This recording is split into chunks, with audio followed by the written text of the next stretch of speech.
Mas vamos registrar aqui, hein? Porque acabou o jogo do Fluminense com o Borussia Dortmund. Então o Flu ficou no empate 0-0 com o Borussia. Esse jogo foi agora, ainda tem hoje River Plate e Urawa Reds. Tem também o Ulsan da Coreia contra o Mamelodi Sundowns, time da África do Sul, hoje às 7 da noite. E também tem Monterrey e Inter de Milão. Bom jogo esse aí. Esse jogo interessante aí às 10 da noite. PVC, vou te deixar completar aí na sua resposta. Mas já te pergunto, né? Um 0-0 Fluminense e Borussia Dortmund. A gente vai analisar o jogo mais a fundo já. Vão chegar os nossos enviados especiais também aos Estados Unidos para conversar com a gente sobre essa partida. Mas em termos de resultado, empatar contra um grande europeu. A gente falava, né, como o Fluminense tinha o maior desafio na primeira rodada, seria o jogo mais difícil. Ficou de bom tamanho um pontinho aí diante do Borussia? Eu acho que o Fluminense podia ganhar o jogo. Eu acho um cenário semelhante, não igual ao do Palmeiras. E vamos deixar então claro, assim, não tem massacre, nem de um lado nem do outro. Não tem vexame, nem de um lado nem do outro. E a gente consegue enxergar a razão no meio. O Fluminense deu o primeiro sinal ali aos 18 minutos, num contra-ataque puxado pelo Arias. Ele finalizou, o Kobel fez uma grande defesa, jogou para escanteio. A partir dali, o Fluminense tinha mais posse de bola, mas a posse de bola era no campo de defesa, circulava, evitava o assédio. O Dortmund chutou 3 vezes no alvo, a última, a mais perigosa. O Fábio tirou a bola para escanteio agora, aos 48 minutos do segundo tempo. Foi um time que complicou a vida do Dortmund nos contragolpes, e em muitos momentos com pressão. A sequência de escanteios ali pelos 35 do segundo tempo, o Fluminense podia ter feito 1-0. Então, a grande notícia é que o Fluminense jogou de igual para igual contra o quarto colocado do Campeonato Alemão. E um time que foi vice-campeão europeu do ano passado. Não é o último, mas é o penúltimo vice-campeão da Europa. Então, foi muito expressiva a atuação do Fluminense. O que falta? Falta quebrar esse tabu. Porque o Brasil e a América do Sul não estão ganhando da Europa. Mas não é uma obrigação do Fluminense. O Fluminense tem que passar de fase. E esse empate pode ajudar perfeitamente a avançar para as oitavas. O que esse empate quer dizer, hein, Hernanzito? É um bom resultado. E acho que, pelo que eu estava acompanhando e acompanhando aqui também, paralelamente a gente aqui no programa, o Fluminense teve chance. O Fluminense teve chances de fazer o gol, teve chance de vencer o Borussia, e acho que isso é uma grande notícia. E eu não estou aqui me contentando com um pouco, não, e nem fazendo aquela coisa do síndrome de vira-lata. Não, eu acho que mostra muita coisa. Acho que é o principal adversário, acho que é o que a gente estava falando ontem, de pegar logo o Tubarão no primeiro jogo. Então, assim, pro Fluminense, eu acho que é uma ótima notícia. Aí você vai para os outros adversários com mais possibilidades e você, fazendo a sua, entre aspas, lição de casa, que acho que o Fluminense tem totais condições. Eu gostei muito do jeito que o Renato armou o time, mesmo sem o Cano, que é o homem-gol.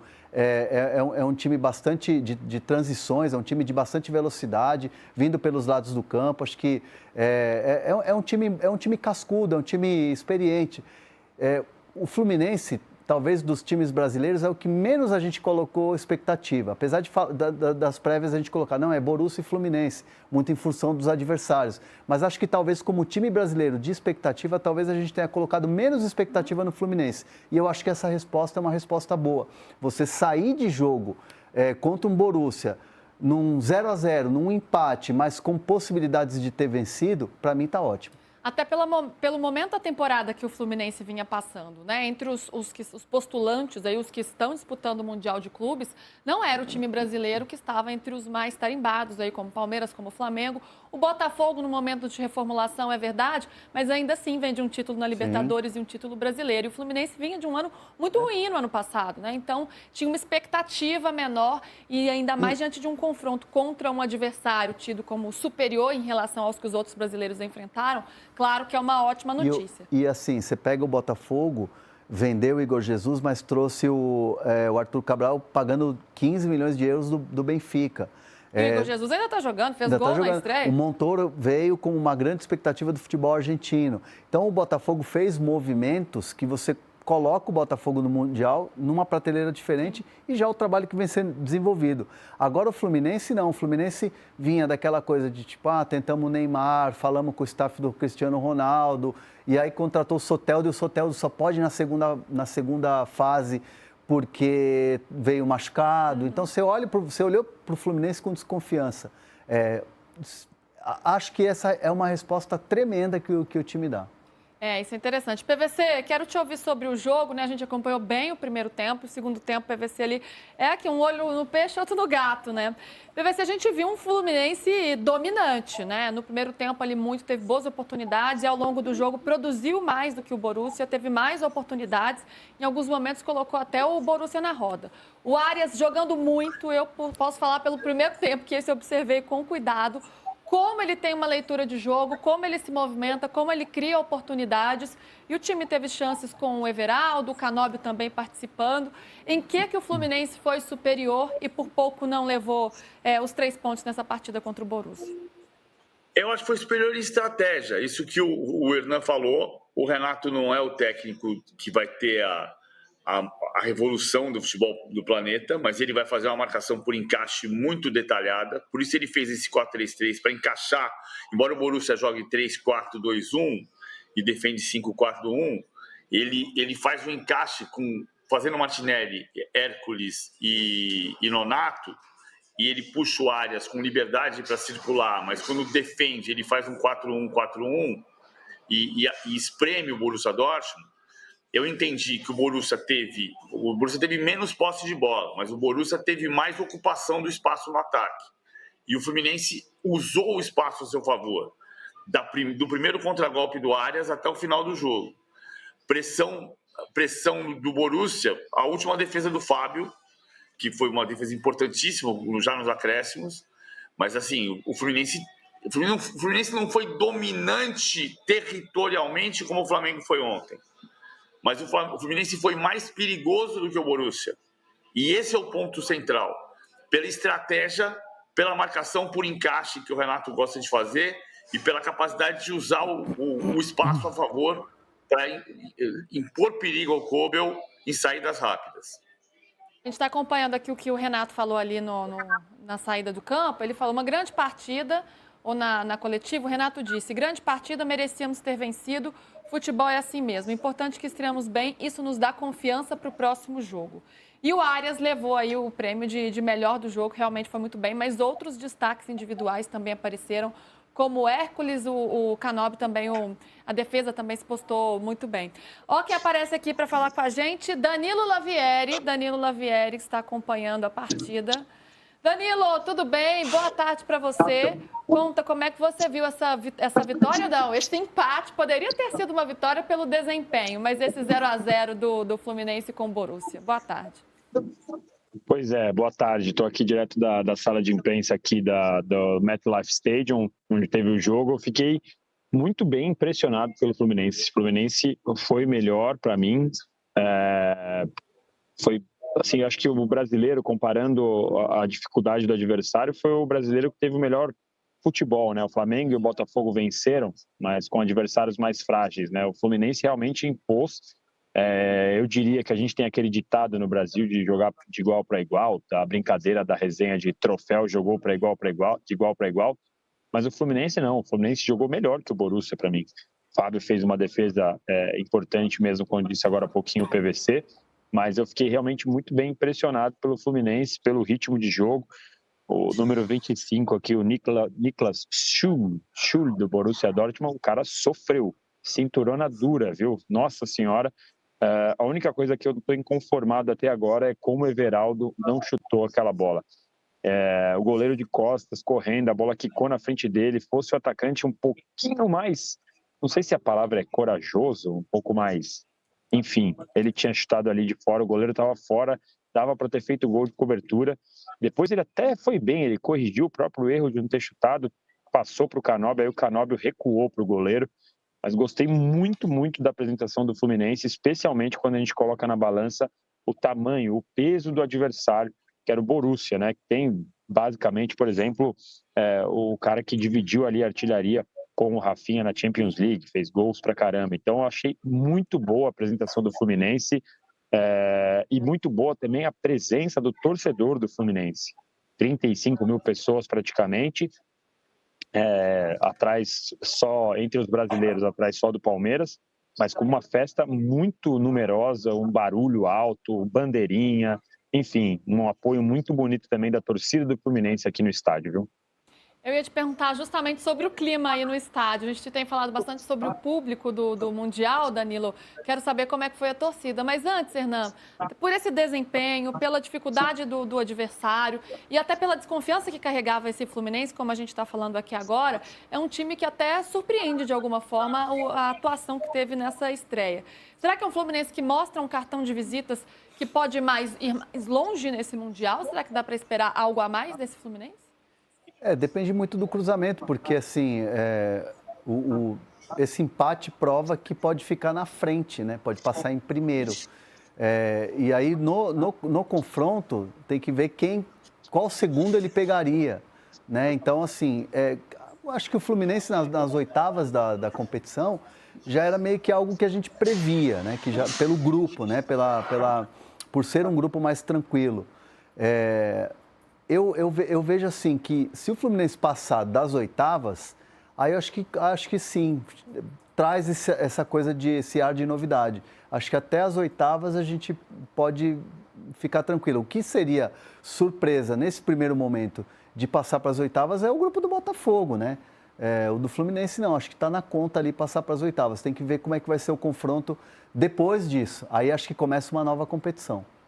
Será que a gente tem a tabela aí do grupo do Fluminense? Porque agora, né, esses times estão estreando hoje aí no grupo F. Então, Borussia e Fluminense agora tem um ponto cada, né? Claro, com esse questão empate. Dos cartões aí, que é critério de desempate, né? Isso, os cartões fazem o critério de desempate. E Ulsan e Mamelodi Sundowns se enfrentam hoje às 19h em Orlando. Se tudo correr bem, se tudo correr, na verdade, como esperado, Borussia e Fluminense se classificam. Então, quem sabe o Fluminense consiga ir até a primeira colocação do grupo. Já pensou? Se conseguir um bom saldo, vencer os outros 2 jogos contra o Ulsan e Mamelodi e conseguir um bom saldo, é possível depois desse empate de hoje.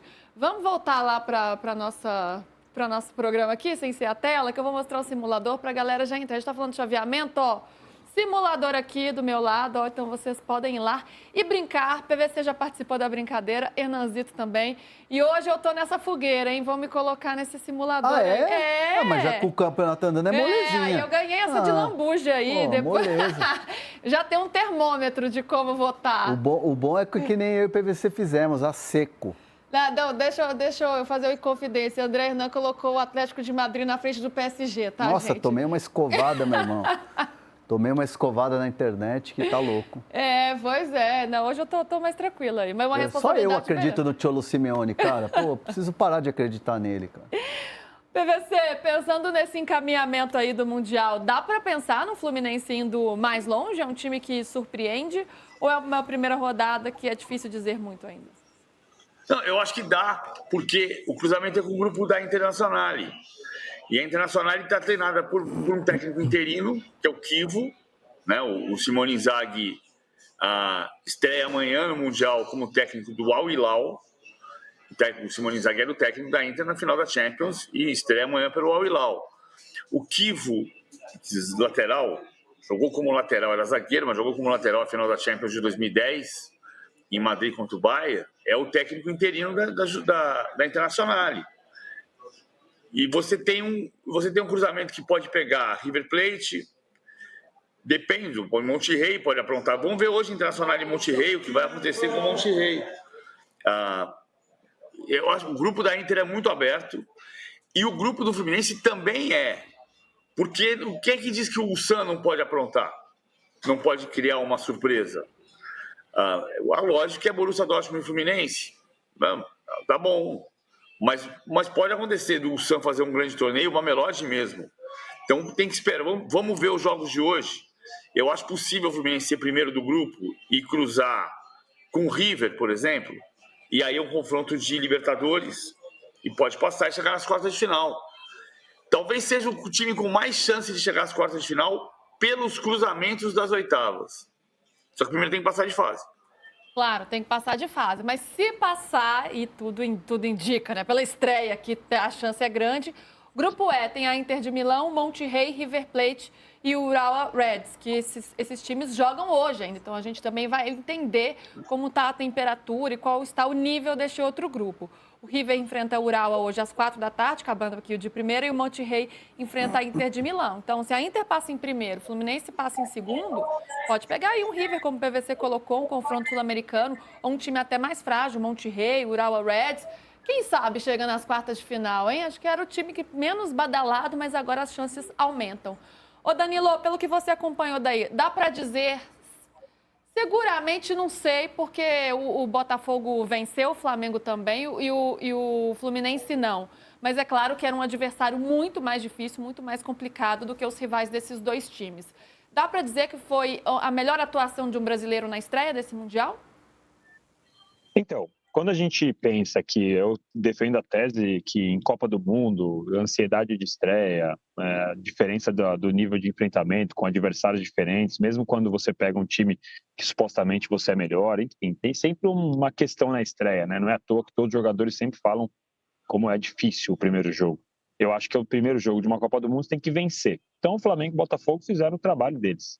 Agora, quando a gente for analisar o desempenho e colocar dentro do contexto a qualidade do rival, aí eu acho que o Fluminense foi o brasileiro que mais me agradou, porque ele conseguiu impor assim, o seu jogo em, sei lá, 75% da partida. O Fluminense estava conseguindo pressionar o Borussia. Teve uma vez ou outra que o Borussia conseguiu escapar, quando você via que o Borussia tinha qualidade, conseguia armar jogo quando o Fluminense dava um pouco mais de espaço.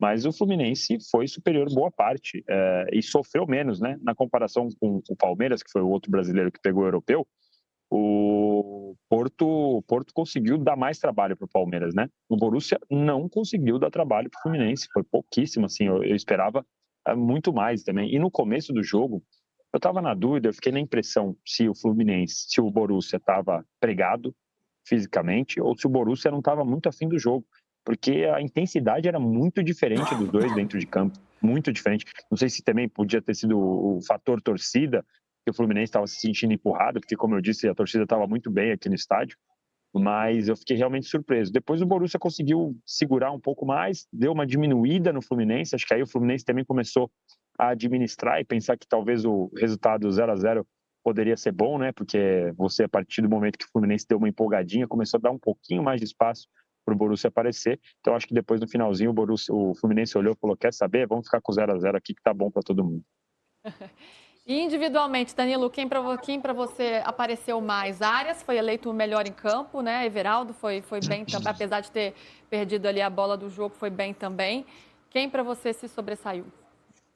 Eu gostei do Arias, eu, inclusive acho que o Borussia no começo do jogo deu mais espaço do que poderia dar para um jogador com a qualidade do Arias. Ele apareceu, conseguia rodar bem a bola, distribuía, limpava bem o jogo com uma tranquilidade diferente, né? Não era um jogo de carioca, não era um jogo qualquer, e ele estava ali tranquilo, aparentemente tranquilo, talvez pela experiência que ele carrega já de representar a seleção, de estar sempre em eventos FIFA. Gostei muito do jogo do Arias. E o Everaldo, cara, ele tava indo bem. Eu tava gostando do Everaldo, mas eu insisto. Ele ter deixado de chutar aquela bola, assim, mesmo que ele tivesse errado, ele tinha que ter chutado. A bola tava quicando na frente dele e o goleiro virando de costas, voltando pro gol, correndo de costas. Não podia não ter chutado. A bola podia ir para fora, a bola podia bater na trave, podia ter saído fraca, não sei. Mas um atacante naquela situação tinha que ter tentado o gol. Se fosse o Cano, ele tinha chutado sem pensar duas vezes. Ali, para mim, ainda mais claro do que depois o Canóbio teve a chance de recuar e acabou recuando para o goleiro ali, para mim foi isso. Então, assim, para um camisa 9, um erro daquele é muito fatal para a avaliação geral do jogo. Não à toa o Cano, ele se destaca por ser um cara que fede a gol. Porque assim, a bola sobrou para ele está chutando. Da onde ele estiver, se ele estiver na intermediária, se ele estiver na pequena área, se ele estiver na meia-lua, a bola sobrou para ele tá buscando a finalização. E ele não é um jogador tão forte fisicamente como é o Everaldo. O Everaldo é um jogador mais de contato, um jogador mais... até mais alto, né? Até de estatura, né? Mas, assim, não dá para pensar que aquilo ali você não fecha o olho e chuta, vira e bate. é o instinto do centroavante. Acho que ali é um pouco... Ali tem várias situações. Um Everaldo que chega para um time que tem um Cano que é ídolo da torcida, um Everaldo que chega num Fluminense que está no Mundial e tem aquela coisa da estreia do Mundial, aquela coisa da ansiedade. Acho que tudo ali bateu na hora e ele acabou não conseguindo finalizar. Não, obviamente, você tem que cobrar isso do seu centroavante, porque o centroavante é pago para fazer gol. Mas dá para se entender ali que é um momento que o cara tem que tomar uma decisão e ali ele tomou a decisão errada. E aí o peso de você ter o seu artilheiro na temporada fora por um bom tempo por lesão. Cano entra hoje, entra no segundo tempo, mas claro que não estava no seu auge físico. Ele quer... Diga, PVC, me chamou? É só contar uma história do Everaldo, porque é exatamente na linha do que o Hernan está dizendo. O Everaldo era 9 do Bahia, mas ele não era centroavante no Bahia. Ele era quase ponta. O Rogério usava ele fechando o lado direito para defender e entrando na diagonal. Então, quando você tinha o time defendendo, o Everaldo marcava o lateral. E quando chegava no ataque, ele se aproximava do Tassiano do Cauli. Então, ele fazia o segundo atacante. E uma das razões dele pedir para o Bahia aceitar a proposta do Fluminense para ele se transferir de Salvador para o Rio de Janeiro foi a promessa do Mano, não foi nem do Renato, de que ele ia ser centroavante. Ele queria jogar como centroavante, mas ele passou muito tempo sem jogar como centroavante, o que pode ser uma das razões de tirar esse cacuete. Pois é, e aí, Danilo, eu ia dizer sobre o Cano, né? Porque ele é o artilheiro do time na temporada, com 14 gols, vem sofrendo com problemas físicos, fora há quase um mês por uma lesão no joelho, e hoje tem a oportunidade de entrar só no segundo tempo, né? Como que ele participou pouco, dava para esperar mais desse jogador, porque ele é aquele cara que tem faro de gol, né? Como o Hernan aqui está comentando, ele tem um toque muito simples, né? Ele já bate de primeira e já faz o gol. Como é que foi a participação do Cano no segundo tempo? Um jogador que é importante aí para o Fluminense, que, claro, a torcida quer vê-lo o quanto mais em campo, melhor. Eu acho que é quase que um recomeço é muito forte, mas é um retorno dele, né? É compreensível que ele tenha jogado um pouco menos de tempo e que ele não tenha aparecido da melhor maneira que a gente já esperava. Até porque, como eu disse, quando o Cano entrou ali, o Borussia estava começando a tentar controlar um pouco mais as ações. O Fluminense deixou de ter tanta pressão como teve durante o resto do jogo, né? Então, acho que o Cano entrou no momento que ele sofria um pouco mais. Quem saiu do banco e me agradou muito foi o Kevin Serna. O Serna, para mim, foi muito bem. Entrou com velocidade, também com intensidade. Acho que até na questão física, para tentar combater e bater de frente com o time alemão, eu acho que o Serna foi muito firme nisso. Eu achei uma entrada muito interessante a dele e que agregou bastante para o Fluminense, Luiz. E no fim, o Renato até tentou ganhar do jogo, não foi, Danilo? Ele fez substituições ali que queria a vitória. Como é que foi o Renato ali no fim do jogo? Tirou o Nonato, né? Ele foi o Renato ali, ele, como sempre, né, muito presente ali na beira do campo, gritando bastante, orientando. Deu para ver várias vezes ali, a hora que ele saía para dar alguma orientação, a torcida que estava ali atrás do banco do Fluminense pirava, né? Como sempre muitas vezes você tem torcedor do Fluminense aqui que não veio do Brasil, que está em outros lugares dos Estados Unidos, outros lugares até do Canadá, e aí quando eles vêm de perto ali, você via que tinha uma interação diferente. Foi bem participativo. O Renato, que desde ontem na coletiva, ele já é um Renato um pouco mais low profile, sei lá, que a gente pode usar assim. Ele não quis falar do DVD, não quis fazer graça. Ele está um pouco mais sério, talvez pela seriedade que pede uma estreia de Copa do Mundo. Zito, eu estou acompanhando o pessoal falando aqui nas redes sociais, né? E o Arias, todo mundo elogiando muito o Arias. Falou, o Arias é um jogador que não volta para o Campeonato Brasileiro depois desse Mundial. É um cara que vai atrair olhares. É um jogador que tem 27 anos hoje, né? Você acha que ele pode atrair assim, um mercado internacional se for muito bem no Mundial de Clubes? Pode ser essa vitrine? Então, ele ficou no Fluminense, ele tinha propostas de clubes do Brasil, né? Tinha gente de olho nele. Tinha algumas consultas de México, de Estados Unidos e tal. E o sonho do Arias é jogar no futebol europeu. Isso ele já deixou bem claro. E ele tem uma espécie de acordo, não vou cravar aqui que é um acordo, mas ele tem ali algo bem conversado com a diretoria do Fluminense, que quando ele aceita permanecer no Fluminense, Chegando uma proposta vantajosa da Europa, aí a coisa muda de figura. Então tem que ver em que termômetro esse Mundial vai ser para o John Arias em relação ao mercado que vai se abrir depois do dia 13, né? Então, a possibilidade, eu creio que sim.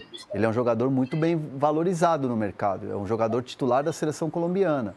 É um jogador que é o motor da seleção colombiana. É o principal jogador hoje, com a ausência do Cano, é o principal jogador hoje do Fluminense. A ausência do Cano, do Ganso, eu digo os jogadores mais de criatividade lá na frente. Não estou contando com o Thiago Silva, que é uma outra história. Mas, assim, é um jogador que entrega muito.